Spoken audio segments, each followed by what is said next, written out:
This is Galaxy News Hour live.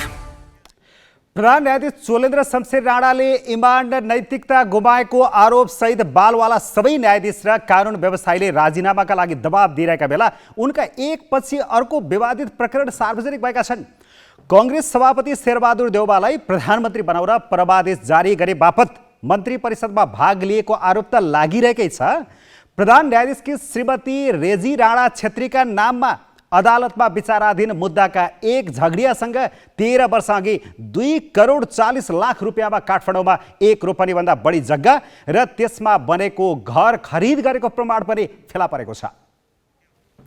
Galaxy news आवरमा आज हामी विवादित प्रधान न्यायाधीश राणाका परिवारको झगडियासँगको संदिग्ध कारोबार सम्बन्धी विशेष रिपोर्ट प्रस्तुत गर्नेछौँ। यस्तै स्वदेशका उद्योग धन्दाले पर्याप्त बिजुली नपाए पनि भारत निर्यातमा गरिएको हतारोमा केन्द्रित रहेर बहस पनि गर्ने नै छौँ। फुटबलमा गएर खेलाडीको हाली मुहालीको प्रसङ्ग पनि हामीसँग हुनेछ।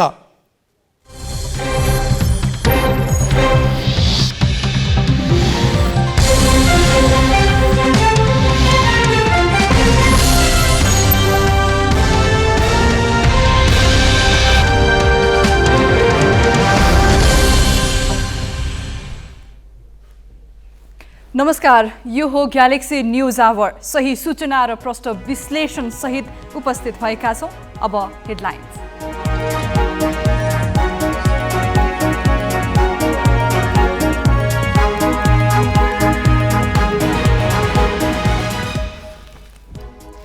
प्रधान न्यायाधीश राणाले राजीनामा नदिएपछि सर्वोच्च अदालत प्रवेशमै रोक लगाउने नेपाल बारको प्रयास। मुख्यद्वार छलेर राणा अदालत प्रवेश, एउटा पनि मुद्दाको सुनवाई भएन।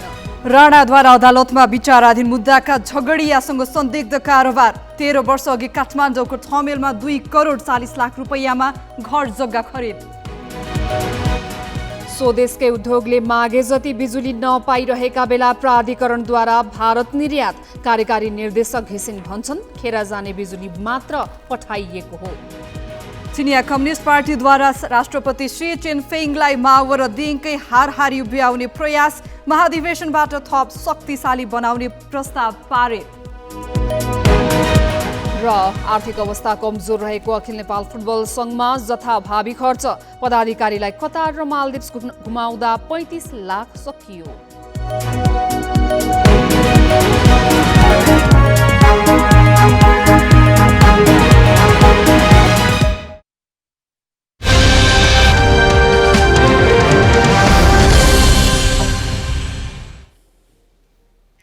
प्रधान न्यायाधीश चोलेन्द्र शमशेर राणाकी श्रीमती रेजी राणा छेत्रीले अंश सम्बन्धी विचाराधीन मुद्दाका झगडियासँग शङ्कास्पद कारोबार गरेको पाइएको छ। विशेष अदालतका न्यायाधीशबाट दिपायल पुनरावेदन अदालत सरुवा भएका बेला काठमाडौँको महँगो ठाउँको घर र जग्गा खरिद गरेको कागजात भेटिएका छन्। मुस्ताङ्गी राजा भनेर चिनिने झिग्मी परवल विष्टको परिवारमा अंश विवाद चलिरहँदा राणाले एउटा पक्षबाट एकै मितिमा काठमाडौँको ठमेल स्थित 2वटा कितामा रहेका घर र जग्गा किनेको पाइएको छ। यो घर जग्गा 13 वर्ष अघि 2,40,00,000 रुपियाँमा किनेको मालपोत कार्यालय दिल्ली बजारको अभिलेखमा भेटिएको छ।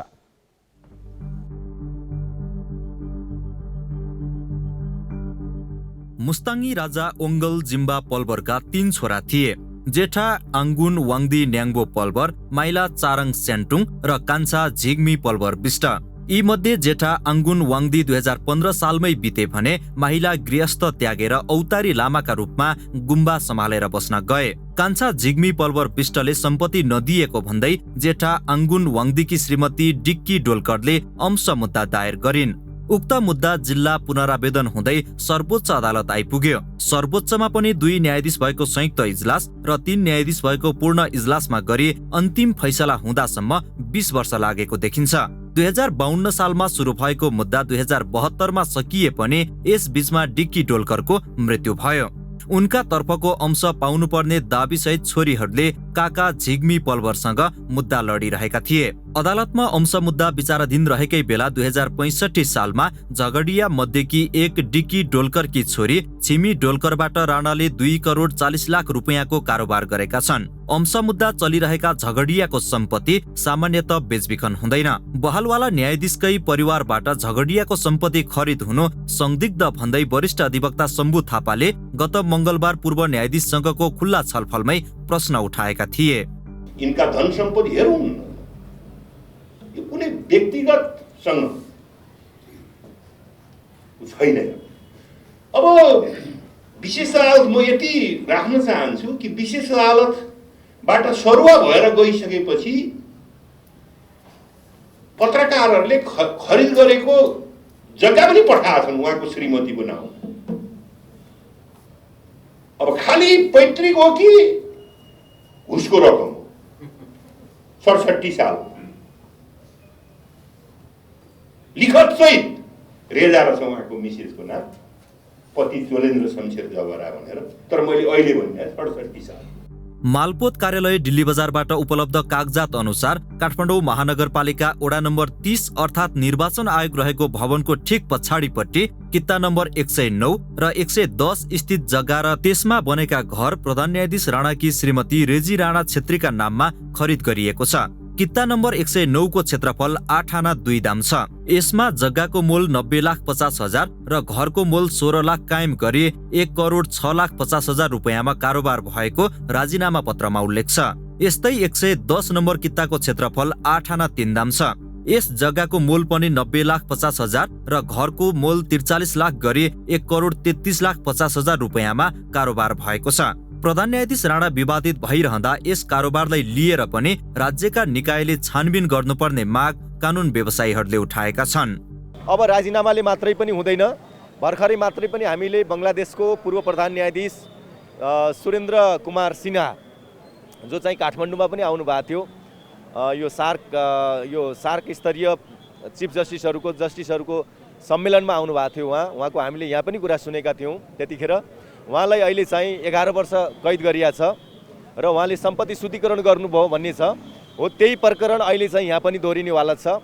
चोलेन्द्र श्रीमानले अब खालि राजीनामा दिएर मात्रै हुँदैन, उहाँमाथि र उहाँको परिवारको मान्छेहरूमाथि, उहाँका बिचौलियाहरूमाथि सम्पत्ति शुद्धिकरणको मुद्दा पनि लाग्न सक्छ। प्रधान न्यायाधीश राणाकी श्रीमतीले यो सम्पत्ति किन्दा तत्कालीन पुनरावेदन अदालत बागलुङको फैसला विरुद्धको मुद्दा सर्वोच्च अदालतमा झण्डै 10 वर्षदेखि विचाराधीन थियो भने राणा विशेष अदालत काठमाडौँबाट पुनरावेदन अदालत दिपायल सरुवा भएका थिए।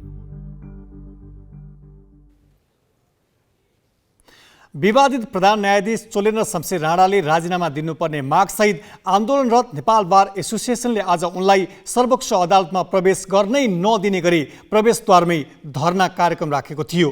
तर राणा नियमित समयभन्दा केही ढिलो गए पनि वैकल्पिक मार्गबाट उनी सर्वोच्च प्रवेश गरी छाडे।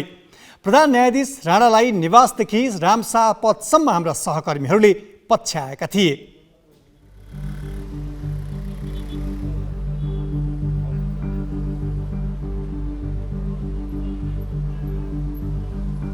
नेपाल बार एसोसिएसनको आह्वानमा कानुन व्यवसायीहरू बिहान 10 बजे नै सर्वोच्चको मुख्य प्रवेशद्वार अगाडि जम्मा भइसकेका थिए। अदालतभित्र र बाहिर ठूलो संख्यामा सुरक्षाकर्मी परिचालन गरिएका थिए। बारले बिहिबार नै प्रधान न्यायाधीश राणालाई अदालतमा प्रवेश रोक लगाउने निर्णय गरेको थियो।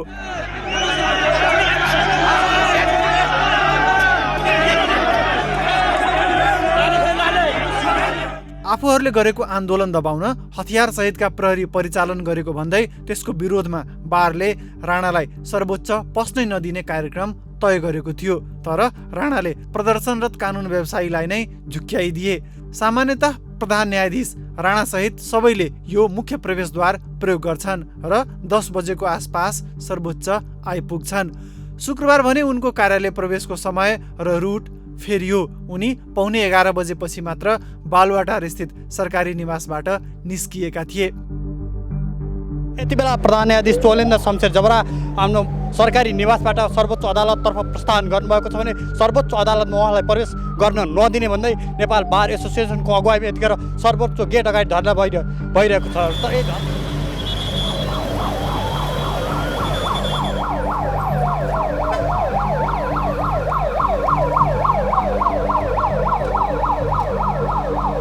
लगभग 11 बजे राणा राम शाहपथ पुगे। नियमित प्रयोग गर्ने ढोका अगाडि कानुन व्यवसायीहरूको प्रदर्शन जारी थियो। राणाको सवारी सर्वोच्चको मुख्य द्वार नपुगी सहायक द्वारबाट देब्रे मोडियो, जुन महान्यायाधिवक्ताको कार्यालय सँगै छ। अदालत प्रवेशमा रोक्ने अड्डी लिएका कानुन व्यवसायीहरूले नाराबाजी गरिरहँदा राणा अर्कै ढोकाबाट सर्वोच्च अदालत प्रवेश गरी छाडे। बारको अगुवाईमा कानुन व्यवसायीहरू 2 घण्टा सर्वोच्चको मूलद्वारमा धरना बसेका थिए। सर्वोच्च अदालतको मूल ढोका बन्द गरिएको यो दोस्रो पटक हो। यसअघि 2046 चैत 27 गते कानुन व्यवसायीको जुलुसका कारण सर्वोच्चको मूल ढोका बन्द गरिएको थियो। तर बहालवाला प्रधान न्यायाधीशको इमान र नैतिकतामाथि प्रश्न उठाउँदै सर्वोच्च प्रवेशमै रोक्ने प्रयास गरिएको यो पहिलो पल्ट हो। वैकल्पिक द्वारबाट राणा कार्यालय प्रवेश गरेपछि कानुन व्यवसायीहरूले थप आक्रोश पोखेका थिए। यो बिमार भएको न्यायपालिकाको अवस्थामा यहाँले धैर्य धारण गर्नुस्। हामी चाँडै यो न्यायपालिकालाई स्वस्थ बनाउँछौँ र तपाईँको अपेक्षा अनुसारको जनताको जनास्थालाई फेरि हामी उच्च बनाउँछौँ र स्वच्छ न्यायपालिकाबाट, स्वतन्त्र न्यायपालिकाबाट, राजनीतिक हस्तक्षेपविहीन न्यायपालिकाबाट, कार्यपालिका हस्तक्षेपविहीन न्यायपालिकाबाट तपाईँहरूलाई न्याय प्राप्त हुनका लागि नै यो आन्दोलन जारी छ र यो आन्दोलन प्रधान न्यायाधीशको पदमुक्ति नभएसम्म निरन्तर जारी रहन्छ। सरकारको अकर्म न्यायको विरुद्ध पनि यो आन्दोलन तेर्सिन्छ भन्ने कुरा विचार गर्नुहोस् भनेर भनेको छ। त्यसले गर्दा चुप लागेर नबस्नुहोस्, नेताहरू तपाईँहरू सम्बोधन गर्नुहोस्। यो न्याय क्षेत्रको विकृति र विसङ्गतिको समस्यासँग तपाईँ मौन भएर बस्न सक्नुहुन्न। त्यसले गर्दा आज यदि कदाचित हस्ताक्षर भएको भए, यदि हामीले वास्तवमा कुनै किसिमको लाठीचार्ज भएको भए, यदि गिरफ्तारी भएको भएदेखि यो आन्दोलन चोलेन्द्र शमशेरको विरुद्धको मात्रै आन्दोलन हुने थिएन, सरकारको विरुद्धको आन्दोलन पनि हुने थियो भन्ने कुरा विचार गर्नुहोस्। हामी त्यसको लागि को कसको कुन पार्टीमा छ भन्ने कुरा हामी बिर्सिन्छौँ। त्यो बेला हाम्रो लागि पनि त्यति बेला भनेको मानवाधिकार हो, त्यो बेलाको बेला पनि कानुनको शासन हो। शुक्रबार राणाले आफ्ना लागि इजलास तोकेका थिएनन्। अरू न्यायाधीशले तोकिएका इजलास पनि अवज्ञा गर्दा कुनै पनि मुद्दाको सुनवाई हुन सकेन। सर्वोच्च बाहिर केही व्यक्तिले प्रधान न्यायाधीशको पक्षमा पनि नारा लगाएका थिए। उनीहरूलाई प्रहरीले नियन्त्रणमा लिएको थियो। राणाले राजीनामा नदिएसम्म आन्दोलन जारी राख्ने बारले बताएको छ। प्रधान न्यायाधीशको राजीनामा मागेर कानुन व्यवसायीले गरिरहेको आन्दोलनबारे सरकार र सत्ता गठबन्धनले अहिलेसम्म औपचारिक रूपमा केही भनेको छैनन्। विवाद न्यायालयले आफै मिलाउनु पर्ने बताउँदै आएका प्रधानमन्त्री शेरबहादुर देउवाले यस विषयमा परामर्श थालेका छन्। उनले आज बिहान कानुन मन्त्री दिलेन्द्र प्रसाद बडुसँग छलफल गरेका छन्। बडुले कानुन व्यवसायको आन्दोलनलाई बेवास्ता गर्न हुँदैन मात्र भनेनन्, प्रधान न्यायाधीशलाई राजीनामा दिनु उचित हुने सन्देश दिन सुझाव दिए। त्यसपछि प्रधानमन्त्री निवासमा गृहमन्त्री बालकृष्ण खाँड पुगे। प्रधानमन्त्रीले गृहमन्त्रीलाई कानुन व्यवसायको प्रदर्शनमा हस्तक्षेप नगर्न निर्देशन दिए। लगत्तै सर्वोच्च अदालत परिसरबाट सशस्त्र प्रहरी हटाइयो। प्रधान न्यायाधीश चोलेन्द्र शमशेर राणालाई अदालतभित्र मात्र होइन, अब अदालत बाहिर पनि प्रतिकूल अवस्था बन्दै गएको छ। उनलाई आफ्नै कार्यालय प्रवेश गर्न पनि मुस्किल भइरहेको छ। एकपछि अर्को विवादित प्रकरण बाहिर आइरहेका छन्। यसले अब सार्वजनिक रूपमा उठेका प्रश्नको जवाब दिनै पर्ने अवस्थामा उनी पुगेको देखाउँछ। यो प्रसङ्ग अहिलेलाई यति नै। अब ब्रेकपछि स्वदेशका उद्योगले बिजुली नपाइरहेका बेला भारतमा निर्यात गर्न किन हतारो गरियो? विद्युत प्राधिकरणका कार्यकारी निर्देशक कुलमान घिसिङको जवाफसहित उपस्थित हुनेछौँ।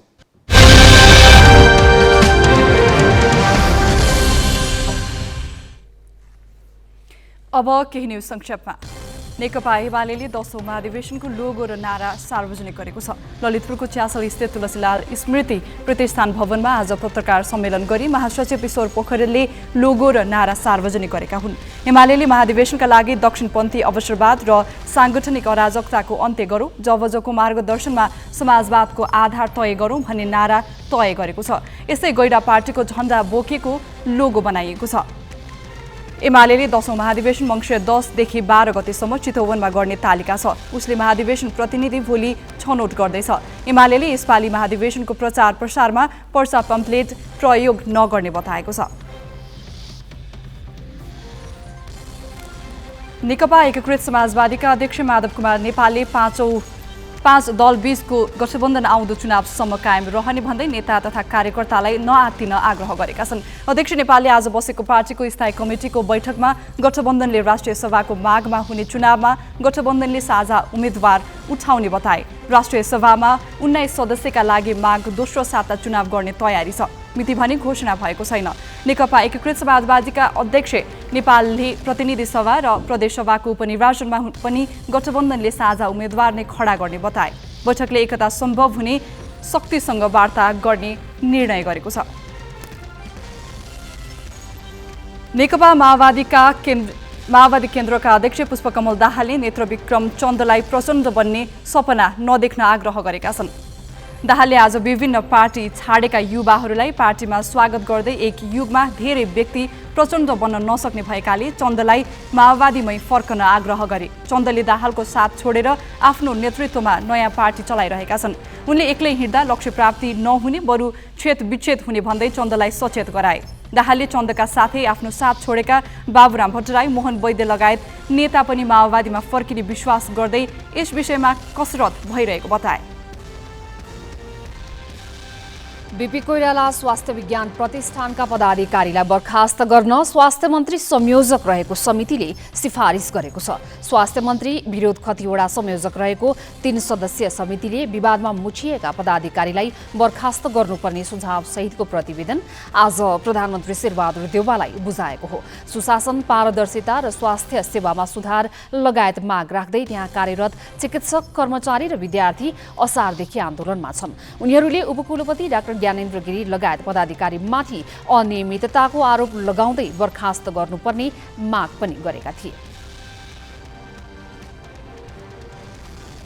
कोभ्याक्स सुविधा मार्फत प्राप्त फाइजर खोप 12 वर्षमाथिका 8 प्रकारका दीर्घ रोगीलाई लगाइने स्वास्थ्य सेवा विभागले बताएको छ। विभागले आज पत्रकार सम्मेलन गरी मुटु रोगको औषधि सेवन गरिरहेका, क्यान्सर पहिचान भई उपचार गराइरहेका, अङ्ग प्रत्यारोपण गराएका लगायत दीर्घ रोगीलाई फाइजर खोप लगाउने बताएको हो। कोभ्याक्स सुविधा मार्फत कार्तिक 9 गते अमेरिकाबाट 1,620 डोज खोप आएको थियो।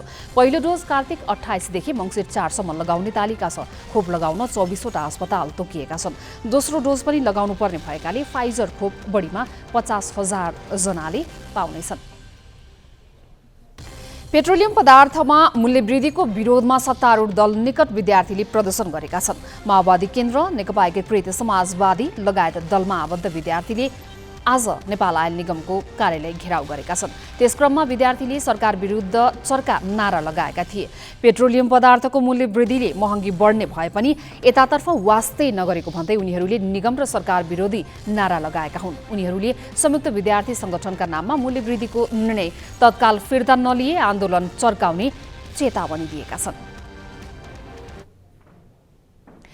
हामीले लोड सेडिङ बेहोर्नु परेको छैन। बिजुलीको उत्पादन पनि बढेको छ, तर भएको बिजुली उद्योगीसम्म पुगेको छैन भने अर्कोतिर भारतमा सस्तोमा बेच्न थालिएको छ।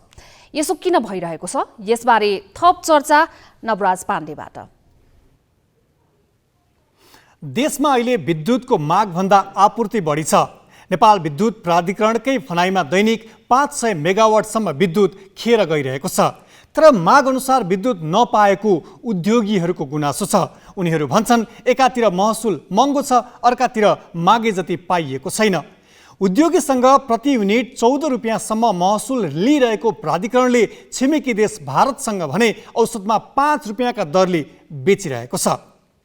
प्राधिकरणले यसपालि तिहारमा विद्युतको खपत बढाउने निकै प्रयास गर्यो, तर विद्युतको बढी माग हुने लक्ष्मी पूजाकै दिन 1300 मेगावाट पनि खपत भएन। अहिले दैनिक करिब 1500 मेगावाट विद्युत उत्पादन भइरहेको छ। वर्षायाममा त उत्पादन करिब 1960 मेगावाटसम्म पुग्छ, तर 1250 मेगावाट भन्दा बढी खपत हुने गरेको छैन। प्राधिकरणका अनुसार दैनिक 500 मेगावाटसम्म खेर गइरहेको छ। प्राधिकरणले यसो भनिरहँदा उद्योगीले भने माग अनुसार विद्युत नपाएको गुनासो गर्न छोडेका छैनन्। औद्योगिक क्षेत्रमै 1000 मेगावाट भन्दा बढी माग छ, तर प्रसारण लाइन लगायत पूर्वाधार नहुँदा प्राधिकरणले माग अनुसार आपूर्ति गर्न सकिरहेको छैन। उद्योगले अहिले करिब 400 मेगावाट मात्र पाइरहेका छन्। विद्युत नपाएर उद्योग पूर्ण क्षमतामा चलाउन नपाएको उद्योगीको गुनासो समाधानमा प्राधिकरण र ऊर्जा मन्त्रालयले ठोस पहल कदमी लिएका छैनन्। उद्योगीको गुनासो थाती राखेर प्राधिकरणले भारतीय बजारमा विद्युत बेच्न थालेको छ। उसले 2 वटा आयोजनाको 39 मेगावाट विद्युत कार्तिक 16 गते रातिदेखि बेच्न थालेको हो। भारतलाई शुक्रबार प्रति युनिट 5 रुपैयाँ 5 पैसामा बेच्यो। यो मूल्य कुनै दिन अझै कम हुन्छ। भारतलाई सस्तोमा बेचिरहेको प्राधिकरणले उद्योगीसँग भने प्रति युनिट 9 रुपैयाँ 60 पैसादेखि 14 रुपैयाँसम्म महसुल लिँदै आएको छ। औद्योगिक कक्षबाट डिमान्डहरू थुप्रै छन्, तर चाहिँ अहिले पनि आपूर्तिहरू दिन सकेका छैनन्। त्यसमा चाहिँ कुनै पूर्वाग्रहकाहरू मतलब इन्फ्रास्ट्रक्चरका डिटेल्सहरूको पनि प्रब्लम होला। अब तपाईँलाई उदाहरणको रूपमा लिनुहुन्छ भने जस्तो आज हामीले चाहिँ हङ्सी शिवमकै कुराहरू उठाउँछौँ। हङ्सी शिवममा चाहिँ अहिलेसम्म आजसम्म पनि बिजुलीहरू आउन सकेका छैनन्। भनेको मतलब त्यसले चाहिँ अब डिजलबाट नै आफ्नो आपूर्ति व्यवस्थाहरू उत्पादनहरू गरिरहेछन्। केही लो भोल्टेजले गर्दाखेरि ट्रिपिङ हुँदा अलिकति प्रोडक्सनमा चाहिँ ह्याम्पर पनि हुन्छ, लस पनि हुन्छ प्रोडक्सन।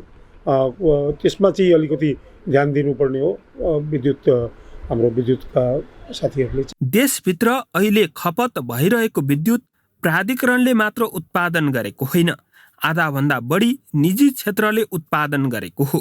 निजी क्षेत्रले उत्पादन गरेको 900 मेगावाट भन्दा बढी विद्युत प्राधिकरणले किनेर बेच्ने गरेको छ। प्राधिकरणले निजी क्षेत्रसँग वर्षायाममा प्रति युनिट 4 रुपैयाँ 80 पैसा र हिउँदमा 8 रुपैयाँ 40 पैसामा खरिद गर्छ। मङ्सिर लागेपछि प्राधिकरणले 8 रुपैयाँ 40 पैसा प्रति युनिट तिरेर किन्नुपर्छ। अर्थात् भारतमा 39 मेगावाट विद्युत बिक्रीलाई ठूलो उपलब्धिका रूपमा प्रचार गर्दा प्राधिकरणले प्रति युनिट 3.5 रुपैयाँ नोक्सानी बेहोरिरहेको छ। देशभित्र खपत बढाउने कार्यक्रम ल्याउनुको साटो भारतमा घाटा सहेर बेच्नुलाई निजी क्षेत्रले स्वाभाविक मानेको छैन। अहिले लोड हेर्दाखेरि 1500-1600सम्म देखियो, 1200देखि 1600सम्म देखियो। अब त्यो हुँदाखेरि 300-400 मेगावाट बढी बिजुली खेरा गयो भन्ने खालको कुरा भएको छ। 300-400 मेगावाट खेरा गयो भनेको छ। उता उद्योगले झन्डै 500-700 हजार मेगावाट त अहिले लिन तयार छ। भनेपछि कस्तो भने हामीलाई जसलाई बिजुली चाहिएको छ त्यो ठाउँमा पुर्याउन सकेन, त्यसले गर्दाखेरि खेरा गयो भन्ने छ। प्राधिकरणका अनुसार यो आर्थिक वर्ष विद्युत जडित क्षमता 2500 मेगावाट पुग्दैछ। त्यो विद्युत देशभित्रै खपतका लागि एकातिर महसुल घटाउनु पर्ने देखिन्छ भने अर्कातिर विद्युतीय चुलो र सवारी साधनलाई प्रोत्साहित गर्नुपर्ने देखिन्छ। महसुल घटाइनुका साथै विद्युतीय चुलोमा छुट पाए उपभोक्ताले प्रति सिलिन्डर 1575 रुपैयाँ तिरेर ग्यास किन्ने थिएनन्। खाना पकाउने ग्यासमा मात्र वार्षिक 40 अर्ब रुपैयाँ भन्दा बढी बाहिरिन्छ। त्यो रकम बाहिरिन नदिन सरकारसँग ठोस योजनै छैन। मङ्सिर 1 देखि लागू हुने गरी विद्युत महसुल घटाइएको छ, तर उपभोक्ताले खासै घटाइएको अनुभव गरेका छैनन्। यस्तै 20 लाख भन्दा बढी नेपालीमा विद्युतको पहुँच नै पुगेको छैन। 65% कर्णालीवासी अहिले पनि टुकी बाल्नुपर्ने बाध्यतामा छन्।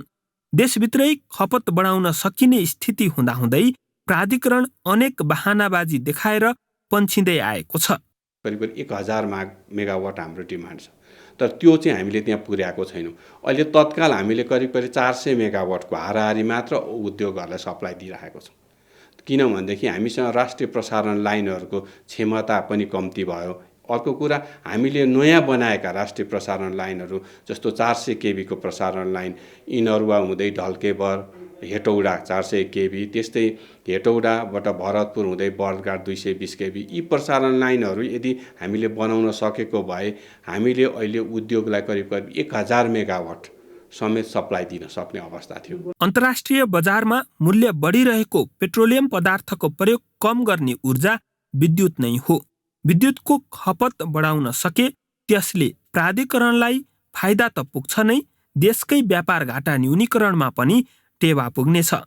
क्यामेरामा विष्णु थापाका साथ चिरञ्जीवी भट्टराई, ग्यालेक्सी फोके, काठमाडौँ। प्राधिकरणले भारतमा सस्तो मूल्यमा विद्युत बिक्री गरिरहेको छ, तर देशका कतिपय उद्योगहरूले अहिले पनि महँगोमा किन्न खोज्दा पनि पाएका छैनन्। आन्तरिक खपत बढाउन जोड नदिए किन भारतमा निर्यात गरियो त? आन्तरिक खपत बढाउन प्राधिकरणले कसरी काम गरिरहेको छ? यी प्रश्न ग्यालेक्सी संवाददाता चिरञ्जीवी भट्टराईले नेपाल विद्युत प्राधिकरणका कार्यकारी निर्देशक कुलमान घिसिङ समक्ष राखेका छन्। बनाउनलाई हामीले विद्युत प्राधिकरणले 3-4वटा सेक्टरमा हामीले फोकस गरिरहेका छौँ। पहिलो त औद्योगिक नै हो होइन, उद्योगीहरूले पाउनुपर्छ भन्ने नै हो। अब केही ट्रान्समिसन लाइनका कन्स्टेन्टहरू थिए, त्यो अहिले करिब हामी सम्पन्न गर्ने चरणमा छौँ सबै।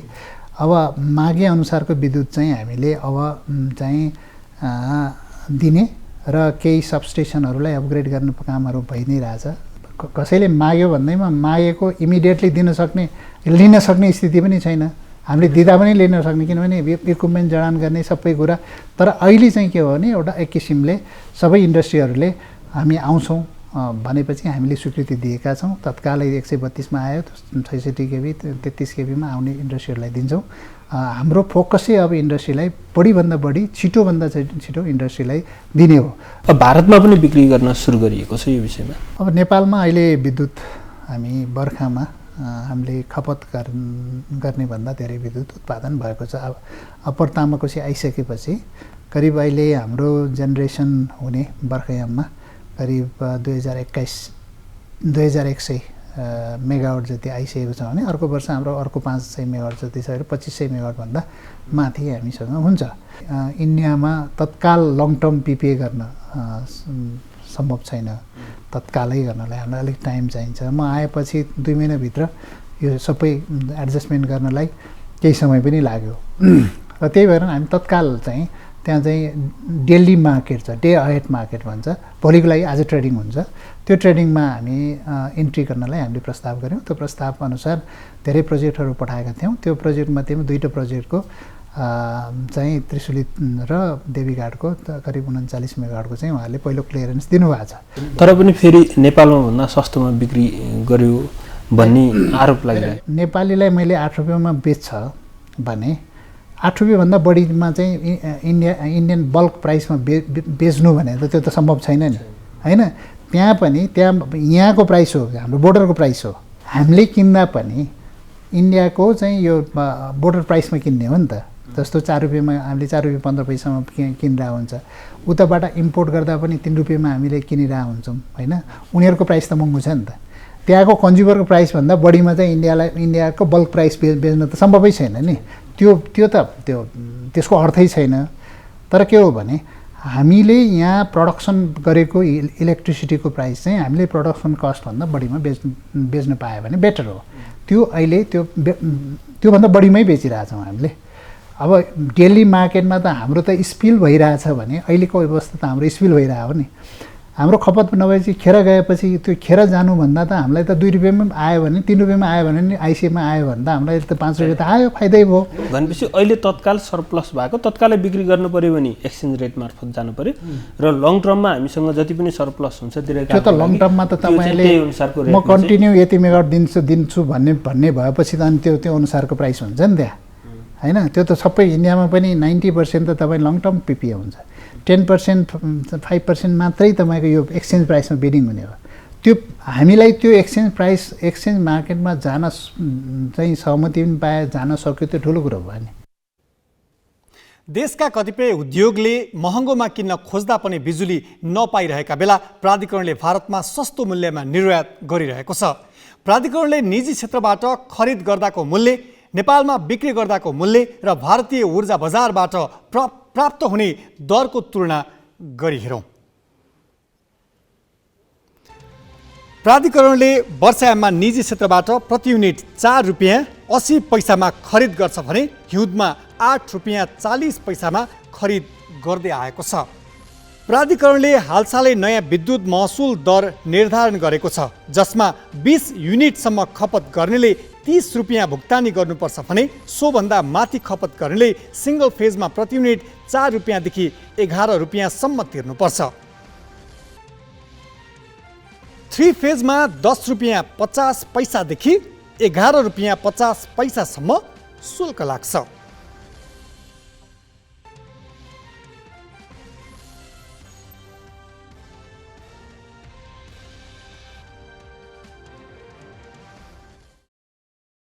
यस्तै औद्योगिक ग्राहकले ₹7.80 9 रुपियाँ 60 पैसा तिर्नुपर्छ। व्यापारिक क्षेत्रले ₹11.20 तिर्नुपर्छ भने मनोरञ्जन क्षेत्रलाई ₹14 प्रति युनिट पर्छ। यसबाहेक प्राधिकरणले छुट्टै डिमान्ड शुल्क पनि लिँदै आएको छ। भारतीय ऊर्जा बजारमा पछिल्लो एक सातामा नेपाली ₹3.85 देखि अधिकतम ₹5.92 शुल्क निर्धारण भएको देखिएको छ। नेपालले कार्तिक 16 गतेदेखि दैनिक रूपमा निर्धारण हुने मूल्य नै विद्युत बिक्री गर्दै आएको छ। पूर्वाधार विस्तार र अरू प्राविधिक तयारी युद्धस्तरमा गरेर भए पनि स्वदेशमै बिजुली खपत बढाउनेतिर अबको प्रयास केन्द्रित हुनुपर्ने देखिन्छ। बिजुली बेचेर मात्रै हाम्रो अर्थतन्त्रले पुरा लाभ पाउन सक्ने छैन। यो प्रसङ्ग पनि यति नै। अब पुनः ब्रेकपछि अन्य खास सन्दर्भसहित आउने नै छौँ।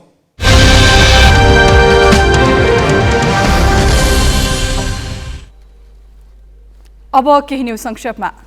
काठमाडौँको गोङ्गबुमा ट्याक्सीको ठक्करबाट साइकल चालकको मृत्यु भएको विषयमा प्रहरीले अनुसन्धान अगाडि नबढाएको भन्दै आफन्तले सब बुझ्न अस्वीकार गरेका छन्। ट्याक्सीले बिहिबार बिहान करिब 5 बजे ठक्कर दिएका साइकल चालक मनिष दाहालको उपचारका क्रममा आज बिहान मृत्यु भएको थियो। कपनमा बस्ने काभ्रे चौरी देउरालीका 33 वर्षीय मनिषले नयाँ बस पार्कमा डोनट बेचेर परिवार पाल्दै आएका थिए। उनलाई ठक्कर दिएर ट्याक्सी फरार भएको थियो।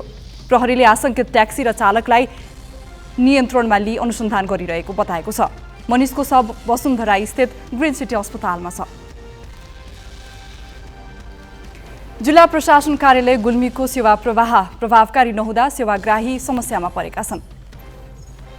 सेवाग्राहीले नागरिकता र राहदानी लिन दिनभर नै प्रशासन कार्यालयमा बस्नुपर्छ। ग्रामीण भेगबाट सेवा लिन आएकाले एकै दिनमा सेवा नपाउँदा सदरमुकाम नै बास बस्नुपर्ने अवस्था छ। यसले उनीहरूको खर्च बढाएको छ। 5 देखि 10 मिनटमा नै हुने नागरिकता राहदानी लगायतको काम छिटोमा पनि 4 घण्टा लाग्ने गरेको छ।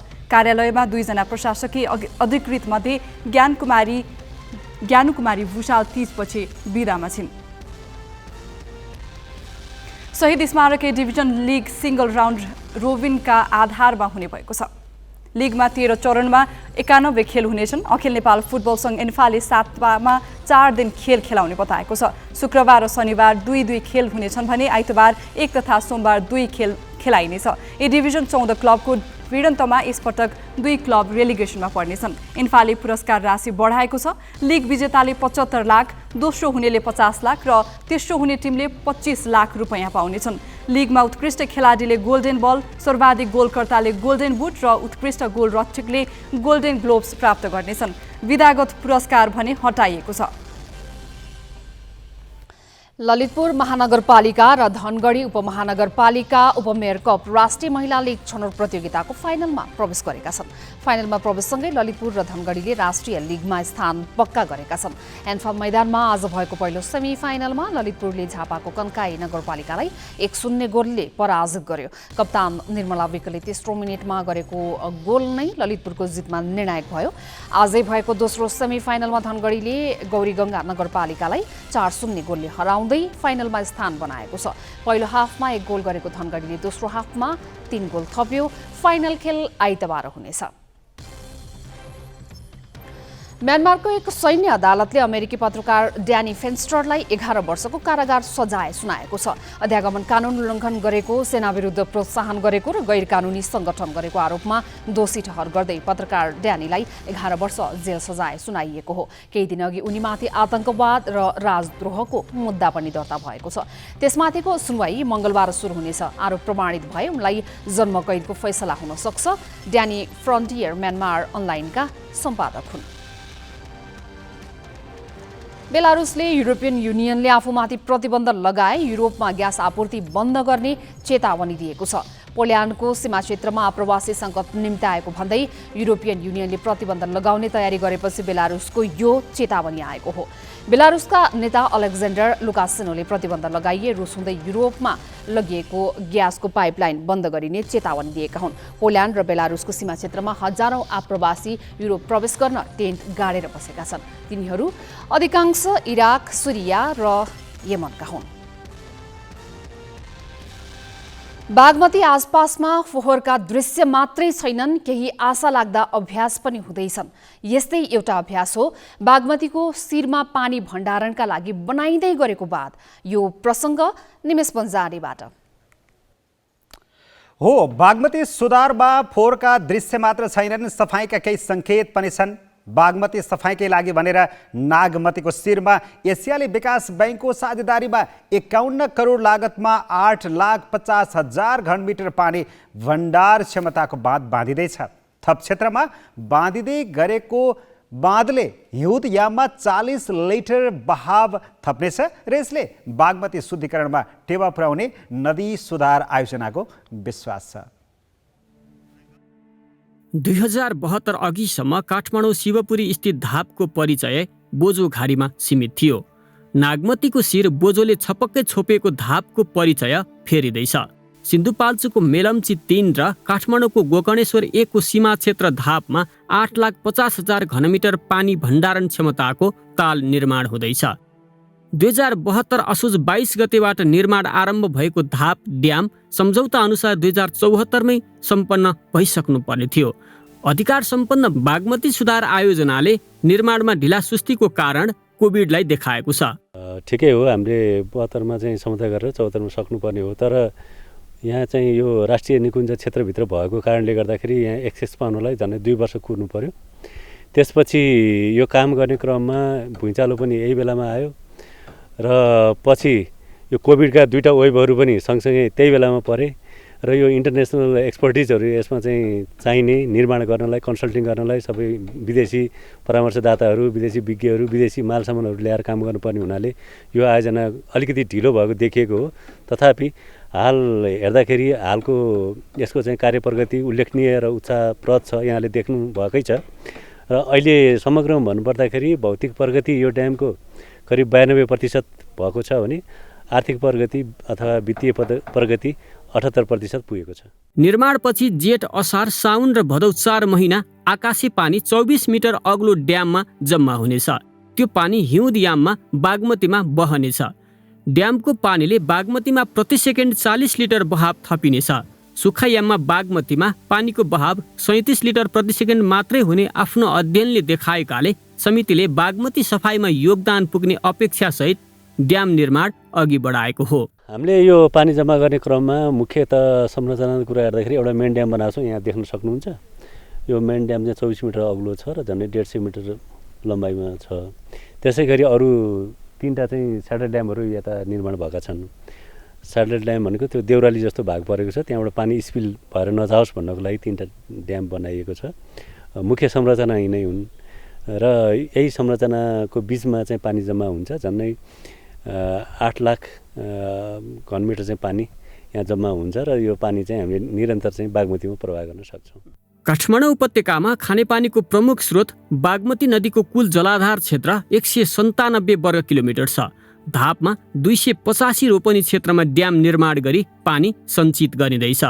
ड्याम निर्माणपछि शिवपुरी क्षेत्रको पर्यावरणीय सन्तुलन र जमिनमुनि पानी पुनः भरणका लागि समेत टेवा पुग्ने विश्वास छ। एकदमै राम्रो हुन्छ हजुर। ग्राउन्ड वाटर रिचार्जको दृष्टिकोणले प्लस अब हाम्रो विन्टर सिजनमा यो बागमती नदी हजुरहरूले हेर्न नै भएको छ, एकदमै दूषित भएको हुन्छ हैन। त्यसले गर्दाखेरि हामीले यसले यहाँको 40 लिटर प्रति सेकेन्डले पनि एकदमै बागमती नदीलाई विन्टर सिजनमा चाहिँ एकदम अलिकति बिओडी मेन्टेन गर्नसम्म टेवा पुर्याउँछ। शिवपुरीमा पानी सञ्चित गर्ने योजना नौलो भने होइन। 2039 अगाडि नै सुन्दरी जलविद्युत गृहले धाप क्षेत्रमा सानो पोखरी बनाएर पानी सञ्चित गरेको थियो। बागमती सफाई अभियान अन्तर्गत 2065 सालमा 28 लाख रुपैयाँ लागतमा जलाशय निर्माण गरिएको थियो। त्यही जलाशयलाई 51 करोड रुपैयाँ लागतमा ड्यामको रूपमा विकास गर्न लागि हो। अधिकार सम्पन्न बागमती सभ्यता एकीकृत विकास समितिको 28 लाख सरकारी पैसा लिएर आएर यहाँ 100 मिटर चौडाइ 200 मिटरको चाहिँ लम्बाइको एउटा सानो परियोजना बनाएको थियौँ। त्यो बनाइसकेपछिको अवस्थामा विदेशीहरूले चाहिँ अनिखेरि यो जुन अहिले यो एसियाली विकास ब्याङ्कले जुन एउटा चाहिँ यो अहिले परिकल्पना गरेर यो कार्यक्रम लन्च भइरहेछ, यो कार्यक्रम चाहिँ पुरा हुन लागिरहेछ, त्यो पहिला त्यो 28 लाख रुपियाँले बनाएको चाहिँ त्यो सानो जलाशय हेर्दाखेरिको अवस्थामा पनि उहाँलाई त के भने काठमाडौँ उपत्यकाबाट चाहिँ लौ त हेरौँ त गएर भनेर नजिकको दूरीमा हेर्न सक्ने ठाउँ भयो। यो त्यो एउटा 28 लाखको चाहिँ सुरुवातको योजनाले चाहिँ सारा मान्छेलाई आकर्षित गरौँ। बागमती सफाइका अतिरिक्त विशेष मेला र उत्सवमा नदीमा बहाव बढाउने योजना छ। पानीको बहाव प्रति सेकेन्ड 160 लिटर बढाउने गरी नागमती ड्याम परियोजना पनि प्रस्तावित छ। उपत्यकाका डाँडै पछि वर्षातको पानी सञ्चित गर्ने यस्ता पोखरी निर्माण गर्न सके पर्यावरणीय स्वच्छता र खानेपानीको स्रोत विस्तारमा सहयोग पुग्ने देखिन्छ। क्यामेरामा सुशील बास्कोटाका साथ अक्षर काका, ग्यालेक्सी फोके, शिवपुरी धाप, काठमाडौँ।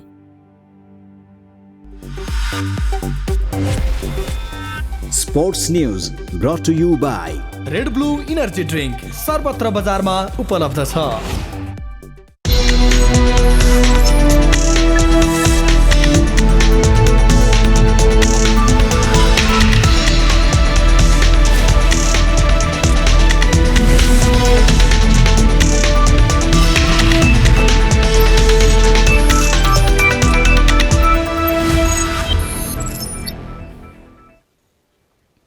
पहिलो पटक नेपाल साफ च्याम्पियनसिपको फाइनलमा पुग्यो। यसका लागि अखिल नेपाल फुटबल सङ्घ एन्फाको तयारी राम्रो भएको देखिन्छ। तर एन्फाले आफै कोरोनाका कारण प्रतियोगिताहरूमा गर्न नसकिरहेको बताइरहेको छ। रकम अभावकै कारण एन्फाले 13औं सागमा फुटबल टिमले स्वर्ण जित्दा घोषणा गरेको जनै 5-5 लाखको पुरस्कार उधारो नै छ। एन्फा आर्थिक रूपमा बलियो छैन भन्ने यसले पनि देखाउँछ। तर साफ च्याम्पियनसिपमा भने एन्फाले पदाधिकारीलाई कतार र मालदिप्स घुमाएर 30 देखि 35 लाख फजुल खर्च गरेको छ। साफ च्याम्पियनसिपमा नेपाल पहिलो पटक फाइनलमा पुगेर इतिहास रच्यो। साफको लागि अखिल नेपाल फुटबल सङ्घ एन्फाले राम्रो तयारी गर्यो। बन्द प्रशिक्षणमा कन्जुस्याइ गरेन, सेवा सुविधामा पनि कमी भएन। यो क्रममा एन्फाले साफको लागि विभिन्न शीर्षकमा 1,41,70,417 रुपियाँ खर्च भएको बताएको छ। यो रकम हेर्दा एन्फाले तयारीमा कन्जुस्याइ नगरेको स्पष्ट हुन्छ।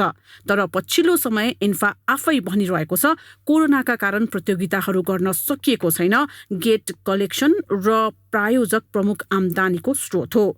यसबाहेक फिफाबाट आउने रकम तोकिएकै शीर्षकमा मात्र खर्च गर्न पाइने नियम रहेको एन्फाले जनाएको छ। आर्थिक अभावलाई प्रमुख कारण देखाउँदै एन्फाले 13औं सागमा फुटबल टिमले स्वर्ण जित्दा घोषणा गरेको जनै 5-5 लाखको पुरस्कार र 3 वर्ष अगाडिको अन्डर 19 उपाधि जित्दा घोषणा गरेको 2 लाख मध्ये 1-1 लाख उधारो नै छ। वर्ल्ड कप क्वालिफाइङको 3टा म्याच चाहिँ हामीले चाहिँ गर्नु पाएन। हामी कति घाटामा गयो होला? 3-4 करोड चाहिँ घाटामा गएको छ हामी। त्यो पैसा भएको त सबै चिज चाहिँ टाइममा आउँछ नि त। हाम्रो आम्दानी लिमिटेड छ। हाम्रो सरकारले तपाईँको चाहिँ पुरस्कार बाँड्नलाई चाहिँ पैसा दिँदैन। यसले के प्रश्न पार्छ कि एन्फा आर्थिक रूपमा बलियो छैन। तर साफ च्याम्पियनसिपमा पदाधिकारीहरूलाई कतार र मालदिप्स लगेर 30 देखि 35 लाख फजुल खर्च गरेको छ। यसबाहेक लिथुआनियामा सम्पन्न वर्ल्ड फुटसल च्याम्पियनसिपको फाइनल हेर्नका लागि एन्फा सदस्य विजय खले र प्रशिक्षक सङ्घका अध्यक्ष विनोद लामा गएका थिए। यो भ्रमणको सम्पूर्ण खर्च एन्फाले बिहोरेको छ। एन्फाले यो भ्रमणका लागि 9 लाख बजेट निकासा गरेको छ। कतारमा नेपाल मात्र साफको प्रशिक्षणको लागि गएको थियो। 25 खेलाडी र 8 आधिकारिक अफिसियल बाहेक 7 जना पदाधिकारी विदेश शहरका लागि मात्र गएका छन्। एन्फाका अनुसार यी 7 पदाधिकारीको हवाई खर्च एन्फाले बिहोरेको हो। बाँकी खर्च भने कतार एफएले जिम्मा लिएको थियो। यसपछि नेपाल साफको फाइनलमा पुग्यो। नेपाल फाइनलमा पुग्दा फुटबल विकास गर्छु भनेर एन्फासँग जोडिएका पदाधिकारीहरू मालदिप्स पुग्नु ठिकै हो। तर यो खर्च आफूले बिहोर्नुपर्छ। एन्फाको खर्चमा एउटा अन्तर्राष्ट्रिय प्रतियोगितामा 15 जना भन्दा बढी पदाधिकारी जाने विषयमा हामीले एन्फा अध्यक्ष कर्मा छिरिङ शेर्पालाई सोधेका थियौं। अब यसमा चाहिँ एन्फाको खर्चमा पनि केही साथीहरू गएको छन् हैन। एन्फाको पदाधिकारीहरू अब धेरै वर्षपछि अब फिफा कङ्ग्रेसहरू भएको छैन, एएफसीको कङ्ग्रेस भएको छैन हैन, अन्तर्राष्ट्रिय टुर्नामेन्टहरू भएको छैन हैन। त्यसले गर्दाखेरि चाहिँ पदाधिकारीहरू चाहिँ तपाईँको विदेश भ्रमण जानेको सक्दैन। अरू देशको हेर्ने हो भने तपाईँको चाहिँ फ्यामिली नै आइरहेछ। साथमा महँगो होटलमा बसेका छन्। मालदिप्स भनेको त धेरै महँगो ठाउँ हो, एकदमै सस्तो। पदाधिकारीहरूले चिउरा खाएर दालमुर खाएर हैन त्यसरी चाहिँ तपाईँको चाहिँ हाम्रो नेपालको खेलाडीहरूलाई चाहिँ हौसला दिने हिसाबले गइरहेछ। तर एन्फाकै वरिष्ठ उपाध्यक्ष पङ्कज नेमुवाङको असन्तुष्टि बेग्लै छ। कार्यसमिति बैठक बिना विदेश पठाउनु विधान विपरीत भएको उनको ठम्याइ छ। संस्थाको पैसा यसरी खर्च गर्ने उहाँलाई संस्थाको विधानले कुनै पनि अधिकार दिएको छैन। यो कार्यसमितिको निर्णय पश्चात मात्रै संस्थाको पैसा खर्च गर्नुपर्छ। अब उहाँ अहिले पनि के ठान्नुहुन्छ भने जिल्लाका क्लबका साथीहरूलाई चाहिँ विदेश पठाएर आगामी निर्वाचन जित्छु भन्ने ठान्नुहुन्छ। यो उहाँको दिवा सपना मात्रै जस्तो लाग्छ। उहाँले आफ्नो पदको चरम दुरुपयोग गर्नु भइरहेछ। यसरी धेरै पदाधिकारी गएकोमा एन्फा पदाधिकारी बीच नै सहमति छैन। असन्तुष्टि एन्फा भित्र नै देखिएको छ। यो बाहेक आर्थिक रूपमा बलियो छैन भने फचुल खर्च गर्नु कतिको जायज हो भन्ने प्रश्न एन्फामाथि उठेको छ।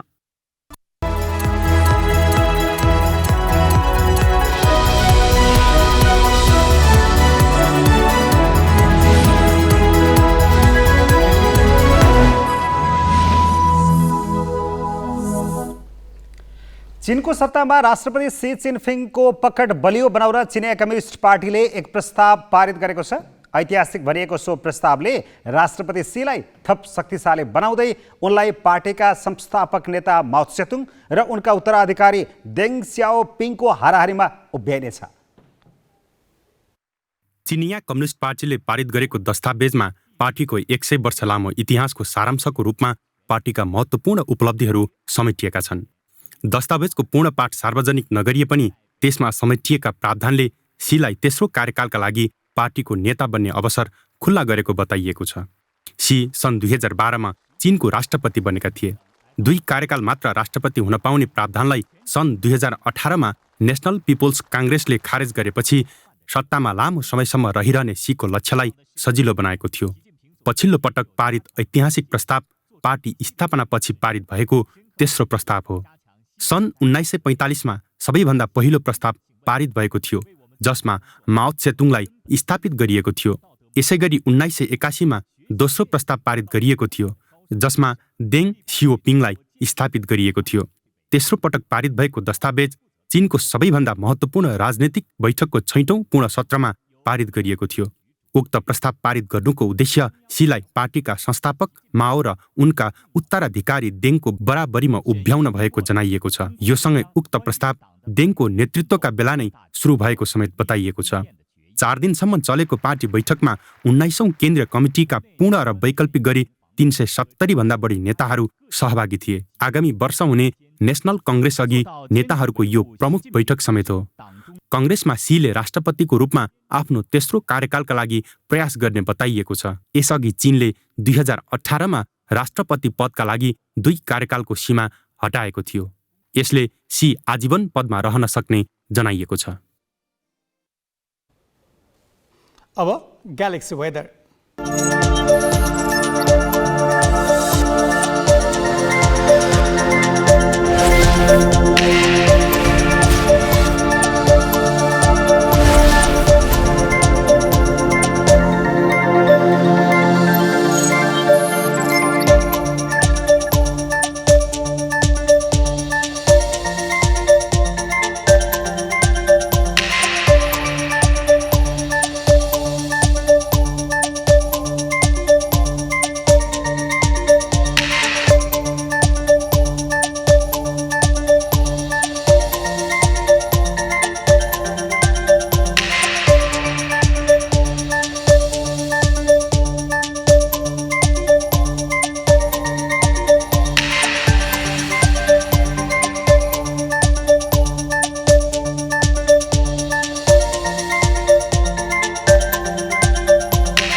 हामी ग्यालेक्सी न्युज आवरको अन्तिममा छौँ। जाँदा जाँदै हेडलाइन्स।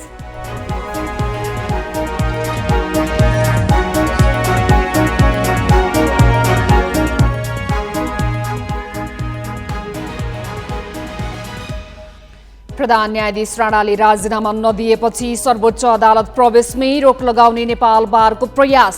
मुख्यद्वार छलेर राणा अदालत प्रवेश, एउटा पनि मुद्दाको सुनवाई भएन। राणाद्वारा अदालतमा विचाराधीन मुद्दाका झगडियासँग संदिग्ध कारोबार। 13 वर्ष अघि काठमाडौँको ठमेलमा 2 करोड 40 लाख रुपैयाँमा घर जग्गा खरिद। स्वदेशकै उद्योगले मागे जति बिजुली नपाइरहेका बेला प्राधिकरणद्वारा भारत निर्यात। कार्यकारी निर्देशक घिसिङ भन्छन् खेर जाने बिजुली मात्र पठाइएको हो। चिनिया कम्युनिस्ट पार्टीद्वारा राष्ट्रपति सी जिनपिङलाई माओ र देङकै हाराहारी उभ्याउने प्रयास। महाधिवेशनबाट थप शक्तिशाली बनाउने प्रस्ताव पारित। र आर्थिक अवस्था कमजोर रहेको अखिल नेपाल फुटबल सङ्घमा जथाभावी खर्च। पदाधिकारीलाई कतार र मालदिप्स घुमाउँदा 35 लाख सकियो।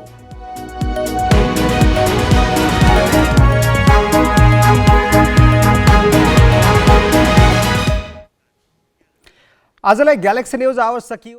नमस्ते।